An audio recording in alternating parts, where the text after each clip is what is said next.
I'm Luke Melky, helping you master the art of filmmaking. Today we're talking about... I think the first thing we need to do when we start talking about short films is we really do need to define what is a short film.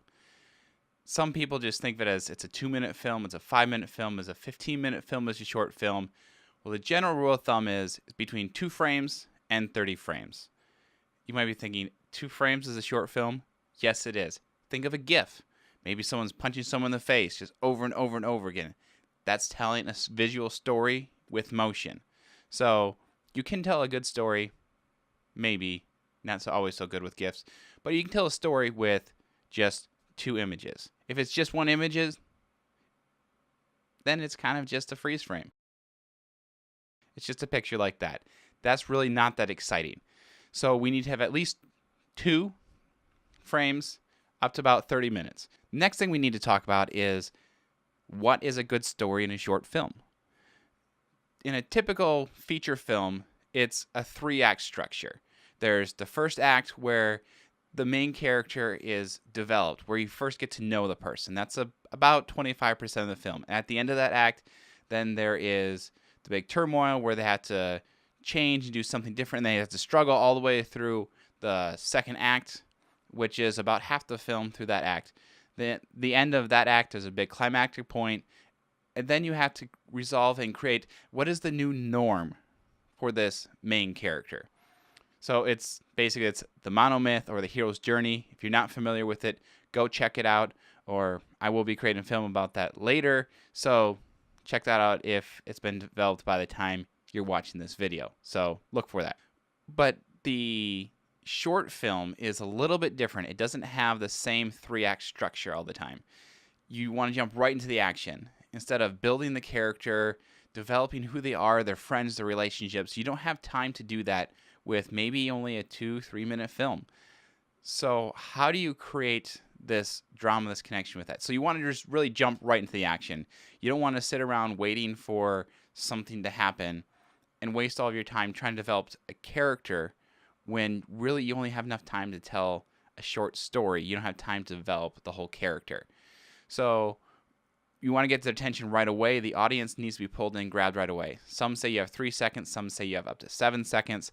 I want to say is you've got more like 3 seconds to grab that person's attention. Otherwise, they're going to stop watching, especially when it has all those videos on the side on YouTube. You know, oh, that one looks more interesting than what I'm watching right now. So they'll click on that. You got to grab their attention right away. You might be able to start with something a little bit slower, like say a drone flying through the clouds. Okay, it's kind of a cool shot, but if you just sit on that, people are going to turn away from it rather quickly. But if you shoot with that for maybe 3-4 seconds, and all of a sudden a person just falls through the sky without a parachute, and then you just boom, he's out of frame. You're going to be like, what's happening? What is the story behind that? Why is the person falling without a parachute through the clouds? Is he a secret agent who's got the secret plan of how he jumped out of a plane? Or was he thrown out of the plane by a secret agent? We don't know. Now you have our attention. You'll need to tell the whole backstory to that. You can create the backstory or hint at the backstory as the story is actually coming along, but you don't have to have this big backstory to it. And when you get to the end of that initial conflict that you're creating there, you just stop it, have maybe a short resolution, and then you're done. You don't have to create this whole new norm, this whole new world for this character because their story's done. We don't really care that much to know how does the new normal come. We're ready to just click the next video that shows up on YouTube and says, hey, you should watch this one. Oh, you might be interested in that. That's what we're more likely going to click on. So don't worry about a big building a story after the story type of thing. So basic rule of thumb that I try to follow is you take about the last 5% of Act 1. That's where you start your film. Move through Act 2, and then maybe the last 5% of Act 3. So you have a little tiny resolution so the audience feels, okay, now let's move on. That's kind of the feeling you want to get with your audience. Something that might seem really basic, but we want to make sure we cover it is film is about story. And when you tell a story, you got to make sure it's your story to tell. If it's not your story, don't tell it. Or as the original quote goes, if it's not your story to tell, you don't tell it. So you need to develop a story that you're really passionate about, a genre and a story that really excites you. I've had some of my students come to me and go, I don't know what I want to build a story about. I just want to build a story, but I don't know what. I don't have a passion for anything specific. I just love films. Something I usually tell them, though, is that they need to watch more films. They need to read more books. They need to listen to more audio dramas on the radio, or get something from your library or on Amazon or somewhere, or just observe real life. You're going to get a lot of stories just in real life and all those different things. You need to understand, what is your passion? What is the genre that you really like? What is the type of stories you really want to tell? And once you understand that, you will be able to create the best story that you are capable of creating, because you will have the passion, you have the energy and excitement behind it. You don't want to make a film like, oh, Hollywood's making all this type of films, so I'm just going to make one like that. I don't really necessarily care for that style or exactly what it is. And then you wonder why your films aren't big and successful.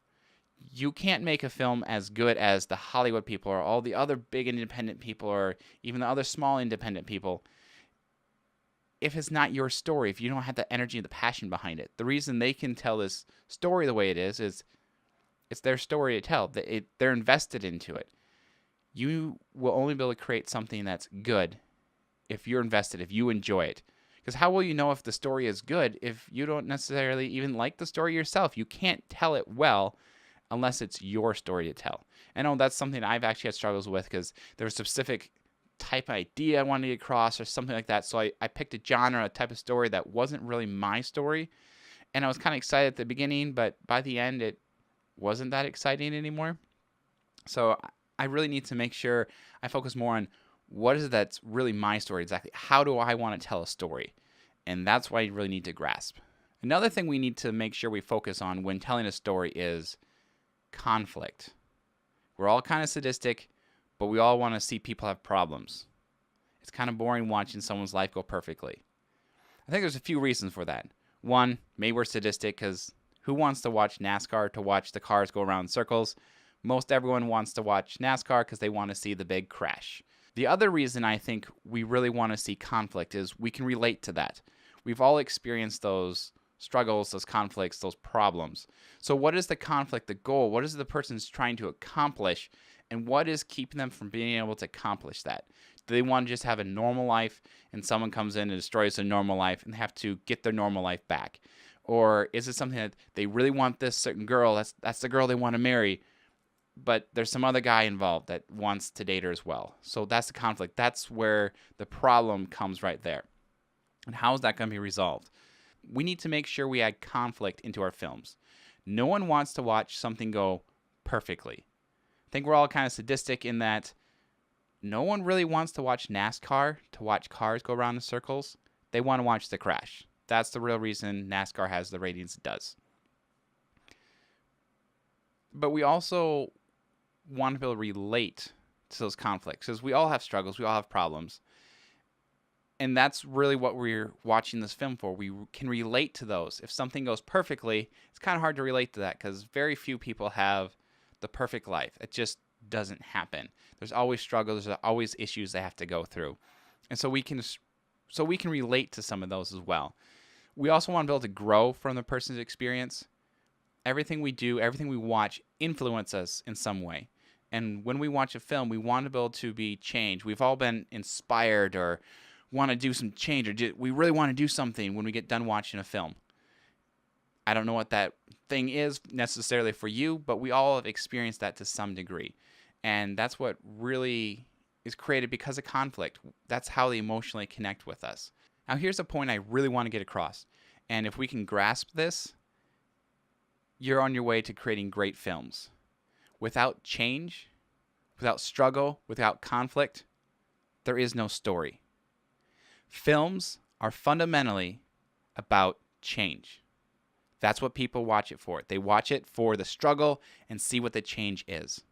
So films are fundamentally about change. So when you create your conflict, it doesn't always have to be this huge dramatic conflict as we talked about. It can be those little struggles. It can be things like watching a kid in a park and they're all fighting over the same swing. Does it really make that big a difference? There's 15 swings on the other swing set, but they all want that one swing. It's not that big a deal.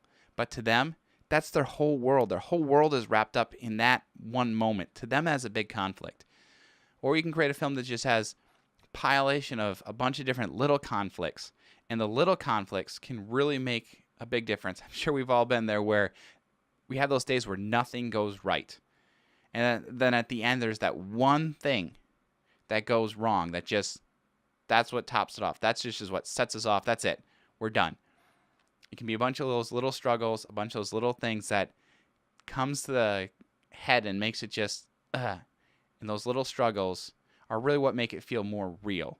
So you really need to sit back and watch the real world to see what are the struggles, what are the issues that those people are going through. And you can really tie in those type of struggles and those little details into your story, into your film. So you need to make sure you tie into your story some of those little struggles to make your world feel more real. Because what we're doing when we're creating films, what we're actually doing is we're creating a world. In order to make that world believable, we need to be able to imitate the real world. So if we don't have those little struggles, those little things that go wrong in the real world, you can't create a good story because it doesn't match up with reality. And it will feel fake. Your world won't seem real. So you'll have to add those little things. And sometimes you might have this actor they just can't quite grasp what you want. They just seem to be a horrible actor. It might not be the actor. It might be the story isn't giving them proper conflicts. Even just those little ones. And if you add a few of those little ones, it can drastically change the appearance of way your actor is acting. When in actuality, it's not the actor has gotten better. The story has become more real. So when the actor portrays those characteristics, they'll feel more real because they're in a world that is believable. So really what we're doing when we're creating a film is we're creating a fake world. So ultimately, we're lying to our audience. So you really need to make sure when you create these short films or feature films that you really take into heart that you are playing with the people's concept of reality. And make sure when you create that concept of reality, you aren't going to harm your audience, that you're able to help them improve them. Thank you for watching. If you like this video, please comment, share, like, subscribe. Show this to your dog, your cats. I don't care. Maybe your lizard wants to watch this video. But please let me know if you have any other questions, and I'll try to respond to them, maybe make a video on it. So until next time, I'm Luke Melke, helping you master the art of filmmaking.